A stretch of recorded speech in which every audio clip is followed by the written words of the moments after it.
Hey, what's up? This is Steve USS Cunningham here, and I'm rocking with Sporting Icons. Make sure you check them guys out, man. Word up.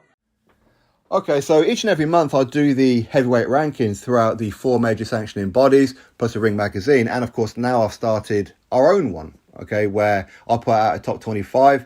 A lot of you critiqued it, so I made the adjustment. So now it's your top 25 globally in the heavyweight division. So once a month I shall release videos on that one, and I've just started doing the top 25 British heavyweights as well. A lot of you seem to like that one. So on this one, I thought I'd do American heavyweights. Now, I can't start doing other countries because I'm going to be all at sea on those ones.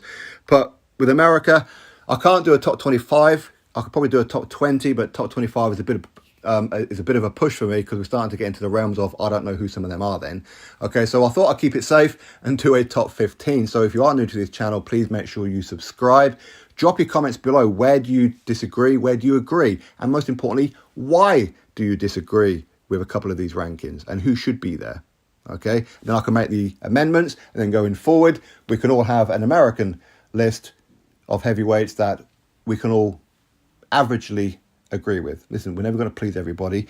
Everything is subjective. Anyway, so I want to go through the top 15 who I believe personally are the top 15 best American heavyweights, and I'm a little bit worried about it. I'll explain why in a second. Anyway, number 1, Andy Ruiz Jr. Number 2, Deontay Wilder. Number 3, Michael Hunter. Number 4, Jared Anderson. Number 5, Jermaine Franklin. Number 6, Big Baby Jarrell Miller. Number 7, Jerry Forrest. Number 8, Richard Torrez Jr. Number 9, Charles Martin. Number 10, Stephen Shaw. Number 11, Trevor Bryan. Number 12, Jonathan Guidry. Number 13, Jonathan Rice. Number 14, Takeri Scott. And number 15, Christopher Lovejoy. Now, you will notice that I missed out a couple of names that maybe could be in there, maybe should be in there, like a Dominic Brazil, like a Trey Lipe, or a Morrison, or however, okay? There's going to be a couple. But if you think any of them should be, let me know, okay? I want you to make the changes, okay? Now, what I'm worried about here isn't about the fact that you agree or disagree with me, not at all. It's about the state of the heavyweight division when it comes to American fighters. And I say that from a boxing fan's perspective, okay? Not because I have any kind of links or biases towards America or anything like that, not at all. It's because when it comes to the heavyweight division, it's the glamour division. If the heavyweight division is not popping, then boxing doesn't pop, okay? That's just how it is, okay? It's the Golden Goose division. And in the Golden Goose division, i.e. the heavyweight division, you need American heavyweights. Reason being, because you need Americans on side. You need American boxing fans. There's a lot of American boxing fans out there, probably globally more than anywhere else in each country, okay? So we need Americans to talk about boxing, to talk about the heavyweight division. We need rivals. We need Great Britain versus America. We need them versus Germany and all these other kind of places, and Russia and whatever else. So we need good American heavyweights. And I'm worried because when you look at, say, this list here, number 1, Andy Ruiz Jr., number 2, Deontay Wilder, how long have they got left? A year, maybe 2? They've made a lot of money. Is the desire really there? I'm not too sure if it is.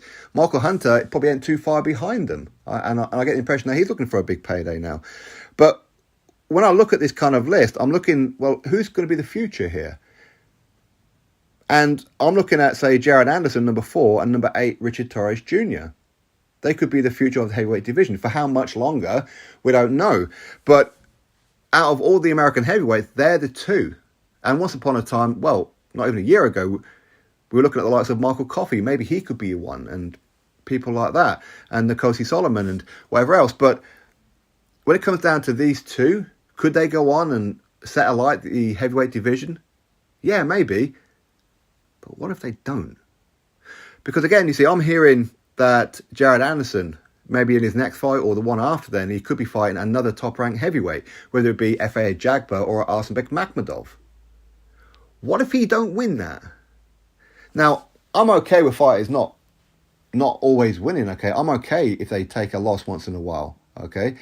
It happens, it's boxing, but unfortunately we're in an era where somebody takes an L, that's it, you're thrown on the garbage heap. Which is ridiculous, right?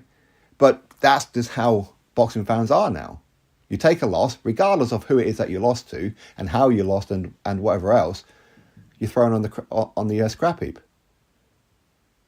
So if Richard Torrez Jr. or Jared Anderson end up taking an L, that's worrying. But again, both from a top rank, which is good. Top rank, they know how to build their fighters, okay? They know how to guide them correctly. And it's up to the fighter to deliver. Richard Torrez Jr., I think he's, 5-0 with 5 knockouts. Looking real good. It looks like he's been dragged from the 80s, but that's okay. I'm an 80s child myself, all right? But he's looking real good. Because other ones, I'm not too... I mean, if you look at number 14, say, Kerry Scott. Now, he lost to Jonathan Guidry. That in itself is a bit of a worry. Jonathan Guidry lost to Trevor Bryan. Maybe a draw, however, okay? But still, he didn't beat Trevor Bryan. And if you can't beat Trevor Bryan, that's a problem.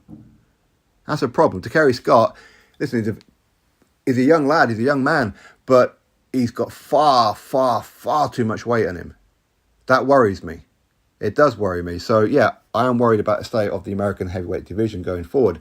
Hopefully, we get a couple more come through. Hopefully. But again, in America, I'm starting to see that for a lot of them, say like a Christopher Lovejoy, for example, they pad their records out. They'll go to Mexico. They'll go to different countries around the world to pretty much fight bin men just to boost their record. But as soon as they get in there with somebody who comes to win, they're in trouble. But, hey, listen, at the end of the day, hopefully there's some more that I don't know about that maybe you don't know.